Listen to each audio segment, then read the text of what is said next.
بسم اللہ الرحمن الرحیم. جناب قابل احترام فریدی صاحب، معزز مقررین، جتنے بھی یہاں دوست بار کونسل کے، میڈیا کے اور ہیومن رائٹس کی تنظیموں کے دوستان ہر سال ہر اتوار میں نہ صرف ہمارے ساتھ اور ایک دوسرے کے ساتھ صف اول میں ہوتے ہیں، ان سب کا خیر مقدم اور بہت بہت شکریہ کہ آپ نے ایسی مجلس کا انعقاد کیا. ایسی مجلس کا انعقاد ہونا بہت ضروری اس لیے ہے کہ باتیں بہت ہوئی ہیں کہ آگے ہم کیسے بڑھیں گے اور صورتحال کیسی ہے. صورتحال ایسی ہے جناب اعلیٰ اور میرے دوستوں کہ اب ایک طوفان آ رہا ہے پاکستان میں. چلیے ساؤتھ ایشیا میں آ رہا ہوں، ہندوستان میں بھی آ رہا ہوں، جہاں جہاں فسطائیت کا دور بڑھ رہا ہے، جہاں اس کی سبت بڑھ رہی ہے، وہاں ایک طوفان آ رہا ہے.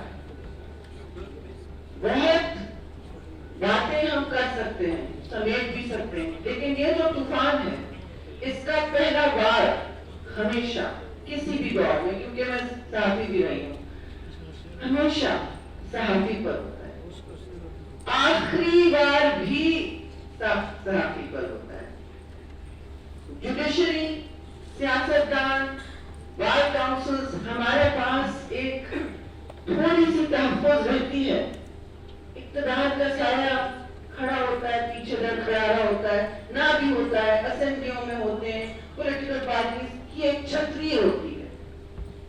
جو اکیلا صحافی ہے اس کا ادارہ اگر اسے تحفظ نہیں دیتا، اور آپ کو پتا ہے تاریخ گواہ ہے کہ کون سے صحافی کو کس ادارے نے تحفظ دی ہے.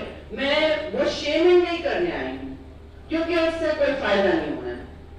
میں سمجھتی ہوں کہ ہمیں ایک تیاری کرنی ہے، تیاری پکڑنی ہے، اور یہ ہمارا شاید مستقبل بن گیا ہے، یہ ہماری ڈیسٹنی ہو چکی ہے کہ جب بھی ہم سمجھتے ہیں کہ تھوڑی سی تبدیلی آئے گی، تبدیلی تو اب ایک عجیب و غریب بات ہو گئی ہے، تو ہم ایک ریسیٹ کی طرف جا رہے ہوتے ہیں. اور اس قسم کے حالات میں میں سمجھتی ہوں کچھ دن ایسا لگتا ہے صبح اٹھو تو بیک ٹو اسکوائر ون بھی نہیں، back to minus square one ہوتا ہے، کیونکہ سارے آپ نے سارے ایکسپیریمنٹس کر لیے. ایسا لگتا ہے کہ مائنس اسکوائر ون ہے. اور میں اپنا خود سے آپ سے ضرور کہوں گی، آپ کی تنقید سر آنکھوں پر، ہم اس سلسلے سے ہیں. آپ کہہ لیں حسینی قافلہ ہے یا نہیں، لیکن ہم اس سلسلے سے ہیں جہاں تنقید سر آنکھوں پر ہونی چاہیے. یہ محور ہے جمہوری سیاست کا، یہ بالکل مرکزی ستون ہوتا ہے کہ آپ پر جب کڑی تنقید ہو رہی ہو، آپ کہیں یہ ہمیں برداشت کرنا پڑے گا، اس کا انکساری سے جواب بھی دینا ہوگا. یہ نہیں کہ وضاحت کے کھڑے ہم پیش کر رہے ہیں سیاسی طور پر، لیکن وضاحت دینا جو آج کا طور طریقہ ہی نہیں رہا ہے.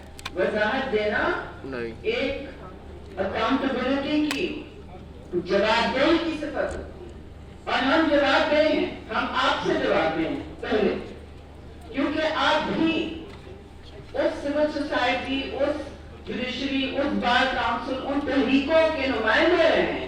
ظاہر ہے میڈیا کی تو بات الگ ہی ہے، وہ تو رہی ہیں. جہاں کبھی ہم نے ہاتھ میں ہاتھ ڈال کے آپ کے ساتھ سفر کیا ہے، ہاتھ میں ہاتھ ملا کے شانہ بشانہ سفر کیا ہے. میں نے کوئی تقریر پریپیئر نہیں کی، میں دل سے بول رہی ہوں، ایسی تقریریں بہتر ہوتی ہیں دل سے.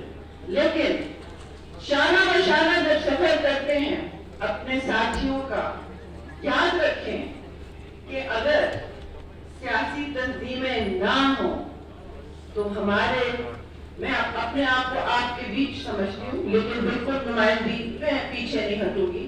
میں سیاسی تنظیم کی چھتری میں ہوں، میں جھوٹ نہیں بولوں گی. اس کی چھتری ہے اور بڑی چھتری ہوتی ہے، تحفظ کی ہوتی ہے، لیکن ہمیں اپنی وضاحت دینی ہوگی. کسی نے کہا، ہینا بی بی نے کہا کہ ہیومن رائٹس کمیٹی کسی کو اچھی اچھی نہیں لگی لیکن ابھی بھی میرا مجھے آپ کو وضاحت دینی ہوگی. جب یہ اسپیچ ختم ہو I am accountable to you and to everybody. اور یہ وضاحت دوں گی میں کہ میں ضرور آپ کو بتاؤں کہ میں کسی کا بلیم گیم میں نہیں پڑھنا چاہتی, اس کے لیے کچھ ٹی وی چینلز کافی ہیں, لیکن حوالہ یہ ہے کہ آخری دن تک پیپلز پارٹی کی بات میں ضرور کروں گی, میں پارٹیزان بات نہیں کری, لیکن پارٹیزان پالیٹکس کوئی گندی چیز نہیں ہے. I will not apologize for politics. It is a part to democracy also. بغیر سیاسی تنظیموں کے کوئی جمہوریت نہیں ہو سکتی. ہاں یہ الگ بات ہے کہ سیاسی تنظیموں نے اپنے آپ میں آلودگی آنے دی, کمپرومائزز کیے اور ایسے کیے جس کے لیے دیوار بڑی مشکل ہو جاتی. لیکن آپ نے کہا ہیومن رائٹس, میں آپ کو اتنا ضرور بتا دوں کہ آخری وقت تک, آخری منٹ تک, الیکشن ہونے تک, because I don't want to get into کس نے کیا کیا, میں اور سینیٹر رضا ربانی بیٹھے رہے, کس دفتر میں ہم گئے ہیں کہ ہمیں واپس دے دو, میرے بھائی ہمیں واپس دے دو, یہ ہمیں کمیٹی سب سے اہم ہے. نیشنل اسمبلی میں بھی چیئرمین بلاول بھٹو گزاری نے رکھی ہوئی ہے, تو ہمارے لیے سب سے اہم ہے. یہاں آڈٹ ہونا ہے, یہاں جواب دہی ہونی ہے حکومت کی, اور جو اس وقت صورتحال ہے یہ بہت اہم اور کلیدی کمیٹی ہے پارلیمان کی. آپ مجھ سے پوچھیں گے کہ پارلیمان تو افسوس ہوا کہ اس طرح وہ وہاں پہنچ گئی. تاریخ لیکن گواہ ہے کہ پارلیمان کو جتنا بھی بے توقیر کیا جاتا ہے, نظریں وہیں سیاسی تنظیموں کو بھی جتنا بے توقیر ہم خود کرتے ہیں, دوسرے کرتے ہیں, ڈی پولیٹیسائزیشن کیا جاتا ہے. جس اخبار میں ہو پالیٹکس کو پہلے ڈیبیس کیا جاتا ہے, پالیٹکس کو ختم کرو, پالیٹکس کو ختم کرو تو پھر کیا, باہر ایک انقلاب بنتا ہے اور اندر ہم یہاں بات کریں کہ کس طرح جدوجہد ہو, لیکن اس سے ہمارے پاس ایک روڈ میپ یا تسلسل جدوجہد میں نہیں آئے گی, اور نہ آپ کے پاس وہ لوگ بچیں گے مشکل حالات میں جو اندر کھا کے آپ کے حقوق کے لیے اپنے حقوق کے لیے, آپ پر کوئی احسان نہیں کر رہے. جب ہم حقوق کے لیے لڑتے ہیں, جب ہم استعفے دیتے ہیں کابینہ سے, ہم آپ کے لیے نہیں صرف لڑ رہے, اپنے ضمیر کے لیے بھی لڑ رہے ہوتے ہیں, اور اس ضمیر کو ہم بیچ نہیں آتے. اکثر و بیشتر میرے بہت ساتھی یہاں پہ ہیں جو کہتے ہیں کہ بس پھر ہمارے لیے تو آسان ہوگا, ہم سول سوسائٹی میں واپس چلے جائیں. میں تو سول سوسائٹی سے ہی آئی ہوں, میں صحافی تنظیموں سے آئی ہوں. پی ایف یو جے میں نے بہت ضیاء الحق کے دور میں 19 سال کی عمر میں بہت کراچی میں بال نہیں سفید ہوئے, لیکن ہو جاتے تو بہتر ہوتا, کیے ہیں, اور بہت ڈرے کھائے, اور بہت کھانوں کا سامنا کیا ہے, اور بہت دقت سب نے کیا ہے یہاں. لیکن وہ انوسینس ہمارے لیے آسان کام ہے. یہ تو سب چلتا ہے جب آپ کو اندر رہ کے اپنے دوستوں کی, اپنے ایلائز کی بالکل جائز تنقید برداشت کرنی پڑتی ہے, اور پھر جب ہم کہیں کہ اور کیا کیجئے, اندر رہ کے جو آپ کر سکتے ہیں کریں.